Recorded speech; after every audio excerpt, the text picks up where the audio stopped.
Assalamualaikum warahmatullahi wabarakatuh. Perkenalkan, saya Fauzan Ahmad dengan NIM A3101900050. Video ini dibuat untuk pemenuhan tugas pertama mata kuliah Ilmu Perbandingan Sastra yang diampu oleh Bapak Dr. Abdillah Nugroho MU. Pada kesempatan kali ini, saya akan mencoba menjawab pertanyaan mengenai ilmu perbandingan sastra yang terdapat di psikologi. Soal yang pertama, apa sih ilmu perbandingan sastra itu? Ilmu perbandingan sastra juga bisa disebut sebagai sastra bandingan. Lantas, apakah sastra bandingan itu? Sastra bandingan ialah salah satu studi yang mengkaji dunia sastra dengan membanding-bandingkan antara karya sastra satu dengan karya sastra lainnya, yang dimana karya sastra tersebut tetap berada dalam lingkup yang sama dengan melihat dan menganalisis baik melalui hubungan, pengaruh, sifat, maupun timbal baliknya. Soal yang kedua, hal-hal apa saja yang dipelajari dalam ilmu perbandingan sastra? Di dalam ilmu perbandingan sastra, hal yang bisa kita pelajari jika melihat dari aspek objek garapan terbagi menjadi 4 kelompok.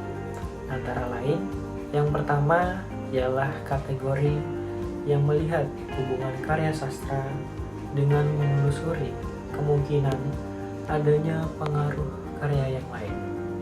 Yang kedua, kategori yang mengkaji tema karya sastra.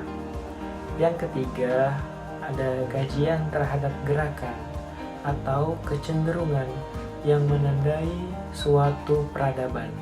Dan yang terakhir, yang keempat, ada analisis bentuk karya sastra atau genre.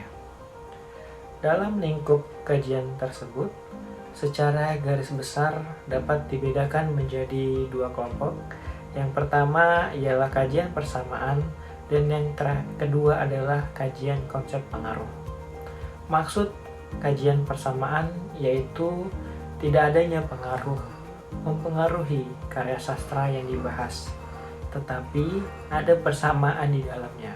Sedangkan kajian pengaruh ialah memungkinkan kita untuk mengetahui bagaimana suatu unsur sastra diserap oleh pengarang yang memiliki latar budaya yang berbeda. Soal yang ketiga, mengapa kita perlu mempelajari ilmu perbandingan sastra? Dengan kitanya mempelajari ilmu perbandingan sastra, salah satunya untuk mengetahui asal-usul maupun seluk-beluk karya sastra itu bisa dihasilkan, serta untuk menjelaskan mengenai upaya transformasi yang dilakukan oleh masing-masing kebudayaan yang ada. Soal yang keempat ialah manfaat apa yang diperoleh dari mempelajari ilmu perbandingan sastra. Manfaat yang bisa kita peroleh dengan mempelajari ilmu perbandingan sastra tentunya ialah menambah ilmu pengetahuan kita mengenai sastra bandingan.